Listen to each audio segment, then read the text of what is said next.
Hey guys, what's going on? Welcome back to Crypto Hell. Apa kabar semuanya? Semoga kalian baik-baik aja. Masih kembali lagi dengan gua Fai Muhammad di channel Crypto Hell. Hari ini tanggal 17 Maret 2022 jam 10.38 menit.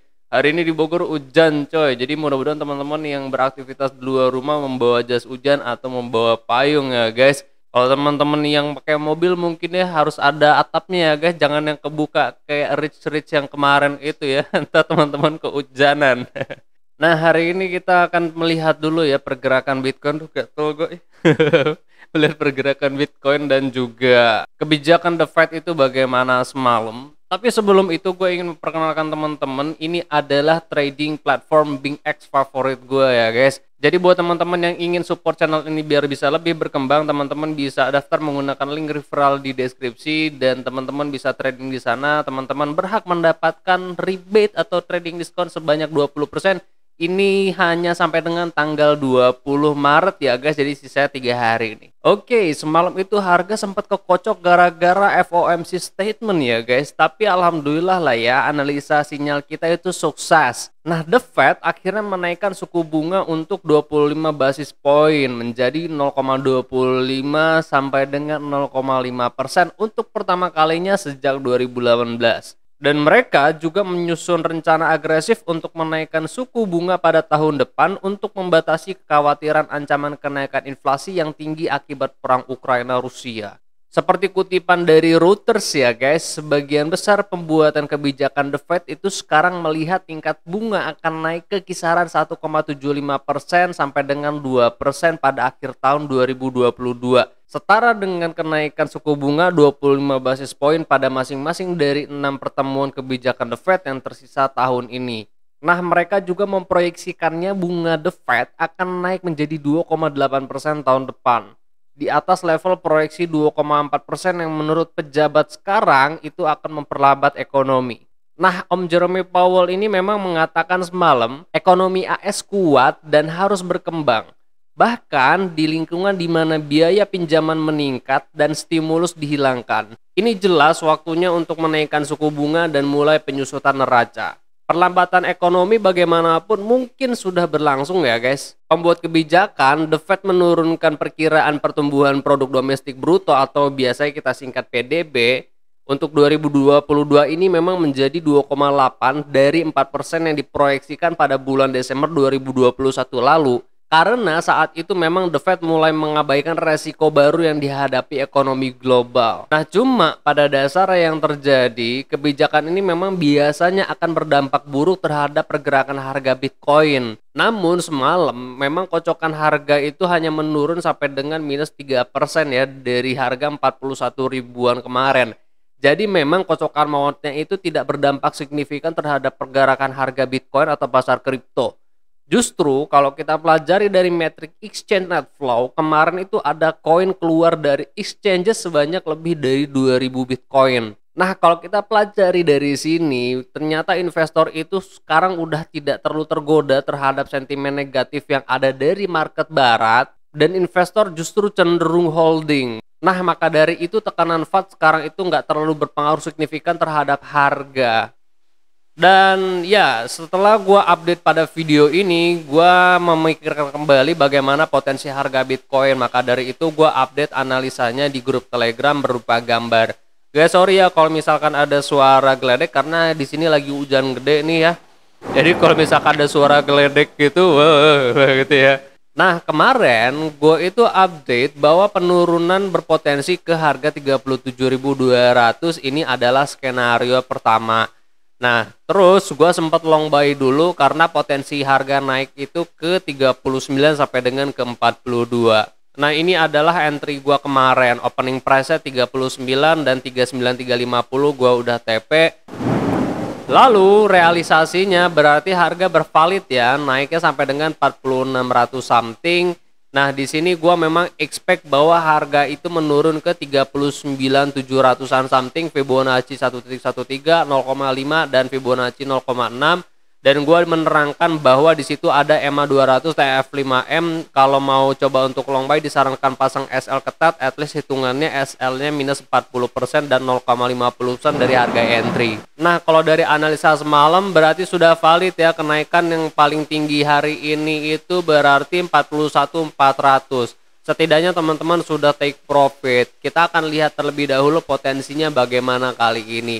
Kalau dihitung berdasarkan teknik analisa, basically gua masih prefer kepada kenaikan kemarin ya guys, ke harga 43 ribuan ke harga 44 ribuan. Sini berarti ya.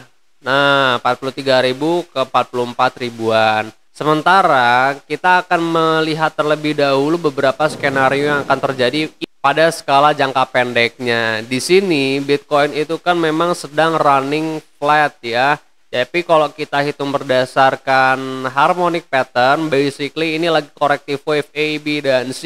Ini adalah di sini Fibonacci 786886. Maka pada level saat ini potensi harga menurun ke 4500, 4300 di Fibonacci 1414, 1618. Jadi teman-teman perhatikan ya. Acuannya adalah level support 40800 aja guys. Bila mana memang broken, maka teman-teman bisa short sell karena di sini kan ada support yang tadinya adalah level resisten ya di harga 4500. Tapi tidak menutup kemungkinan kalau Bitcoin itu dia running flat di atas 4800 ya guys. Jadi tidak menurun ke harga ini. Nah, perhitungannya adalah di sini kan dia sudah A, B, dan C.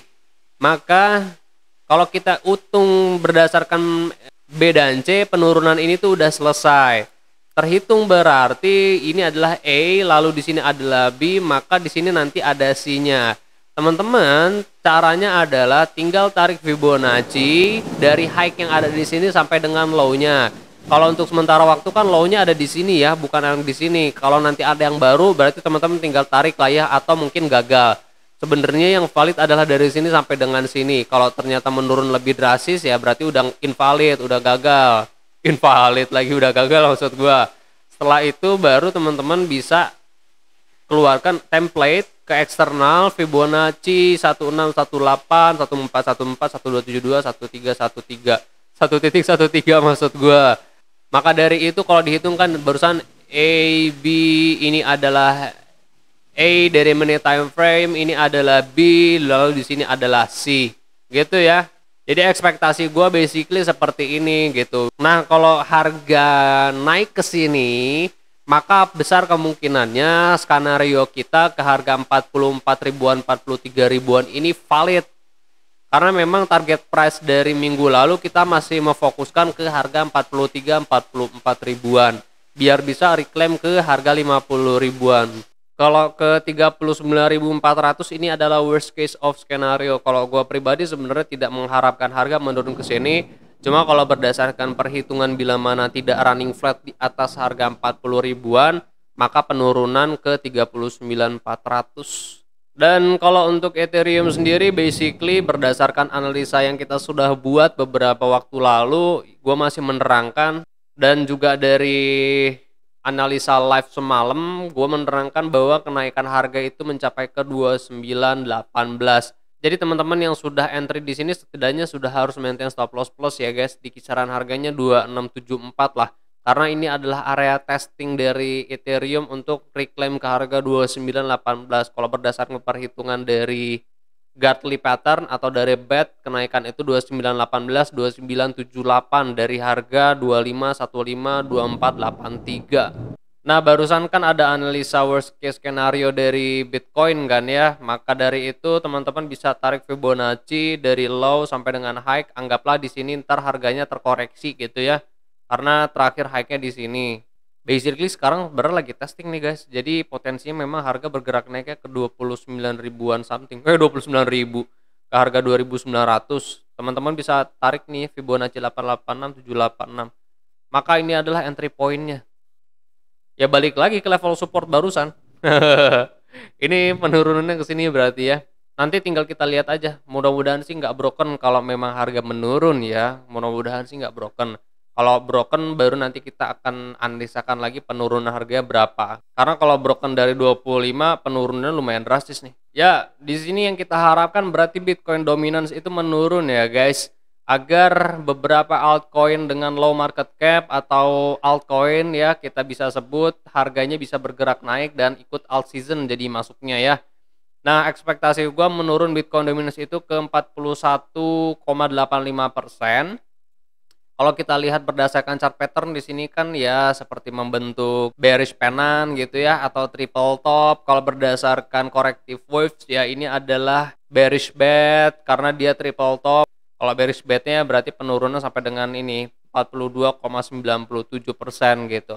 Cuman ekspektasi gue memang menurunnya 41,85 biar ngacir altcoinnya guys. Ya, mungkin itu aja analisa siang ini. Makasih banyak buat teman-teman yang sudah menonton sampai dengan selesai. Semoga analisa hari ini membantu teman-teman dalam mengambil keputusan. Kalau ada update-update lagi nanti gue akan update di grup Telegram. Buat teman-teman yang baru bergabung di Crypto Hell, selamat datang. Jika analisa ini membantu teman-teman dalam mengambil keputusan, jangan lupa untuk support channel ini biar bisa lebih berkembang. Gue Fai Muhammad, kalian jangan sakit-sakit ya terus karena saya temal. I'll see you guys on the next video. Peace out.